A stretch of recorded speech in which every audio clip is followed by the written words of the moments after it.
Baddewo twafunye okusomoozebwa gye twatambuddeko n'abadde ssebo mu batambula ne bagamba nti ssebo tukoze bidia awali Qur'ani ne Sunna Constitution tukyagazaaki abasiraamu ne wabeerawo yakireese n'akigeza naye ekyokuddamu kiri nti bannange tetuli mu kumenya mateeka. Omuntu eyasooka okuwandiika Constitution mu bukulembeze bw'eddiini yali Nabbi sallallahu alaihi wasallam ng'akoze Islamic State of Medina. Era bwe yatuuka e Madina n'asanga Abayahudi n'abagamba olulimi lwammwe lwe luno n'Abayahudi ne bakkiriza ssebo gwe mukama waffe n'atukulemberanga. Awamu n'okubanga Qur'ani yaliwo ng'ekyakka Nabbi sallallahu alaihi wasallam yakola ze bayita bylaws ezifuga Madina n'akola ne treaty eyasooka okukola treaty sulhul Hudaybiyah n'agikola.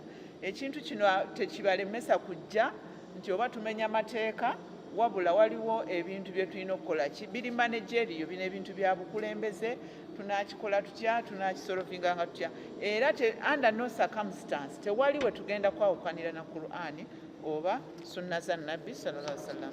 GTV for unity and development.